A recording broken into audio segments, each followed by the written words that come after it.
Inception is #1 at the box office for the second week straight. I review movie previews. What's up, good movie lovers? And welcome to the Box Office Breakdown, where you get the story behind the numbers. Is that a good tagline? The tale beyond the tally? The pros within the profit.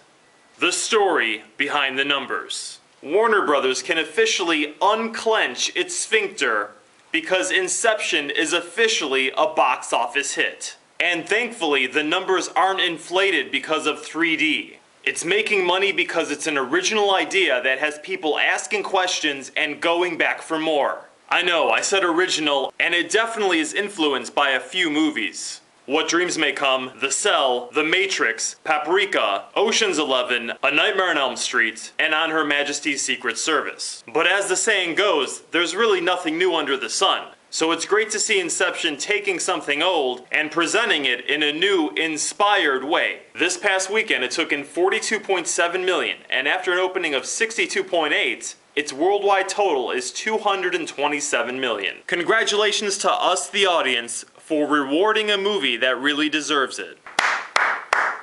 With a budget of $200 million and added prints and advertising money, it's gonna need to make around $300 just to break even. And to be considered a true blockbuster, it's gonna have to make around $600. So the more it makes, the stronger the message that we, the audience, are looking for inspired, creative stories.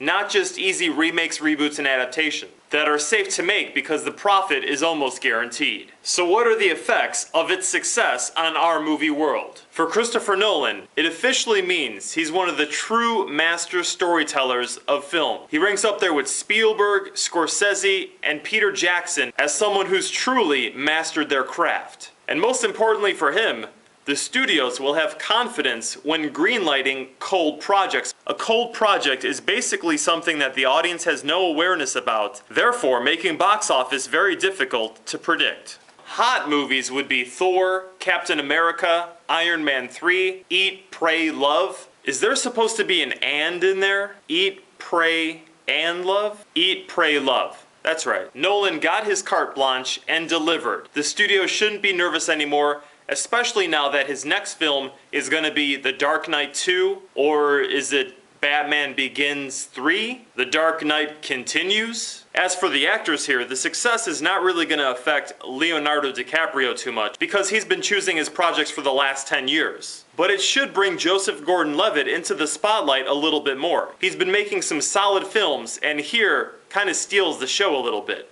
Now let's get to the big question. How is this success gonna affect our movie world? Is Inception gonna live up to its name? Is it gonna plant an idea in the minds of the studio heads and usher in an era of creative and inspired storytelling? Is Inception gonna make a difference? Leave your thoughts in the comments section.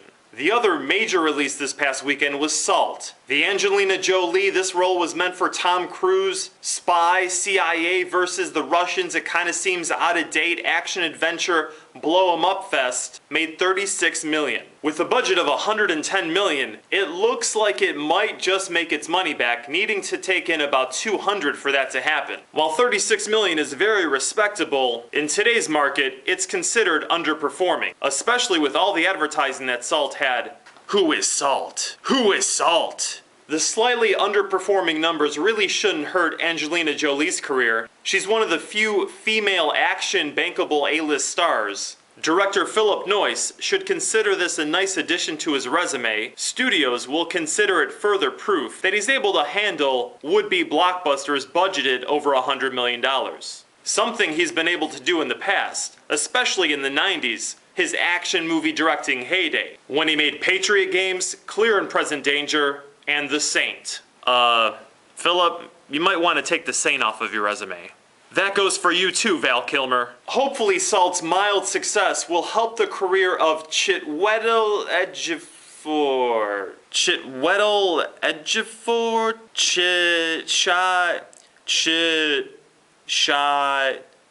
Ejiofor? How about CE? He's one of those solid actors that whenever you see him in a film, you know he's gonna deliver. He's been in Red Belt, Children of Men, and was the only bright spot in 2012. Yes, that 2012. So hopefully this will mean bigger roles. Or at minimum, every actor's dream. Continued employment.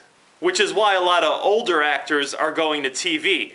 It's kind of like the Thespian's retirement plan. Glenn Close in The Shield, Sally Field in Brothers and Sisters, Martin Sheen in The West Wing. If Salt is a hit, and there is a sequel greenlit, are you interested in seeing it? And are you tired of Angelina Jolie being the default female action hero? Are there any other actresses that you can think of that can play these kind of roles? Along with sequels, remakes, and reboots, CGI animation seems to be every studio's go-to when they want to make easy money. Despicable Me comes in third place, adding $23.7 million to its worldwide total of $179.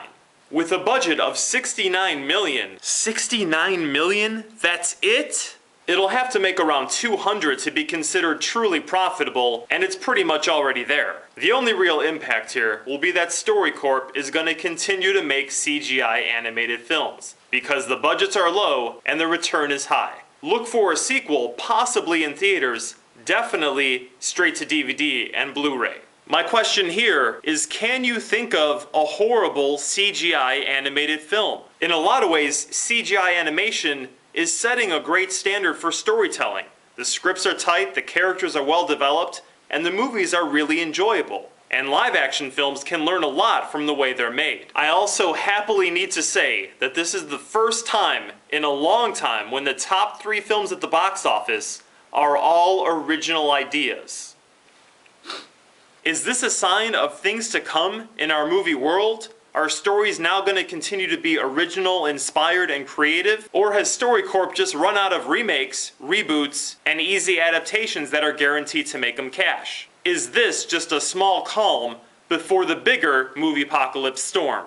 Hopefully the success of Inception is a sign and a clear message that we, the audience, can handle movies with big ideas or that are too smart for us. Has Story Corp heard our message being spoken with our box office dollars? Or do we need to raise our voices a little louder? Because it's time for filmmakers to give a instead of giving a. Until next week, choose your movies wisely because Story Corp gives us more of what we pay for. And as always, long live good movies. The meaning behind the money. The consequence of the cash.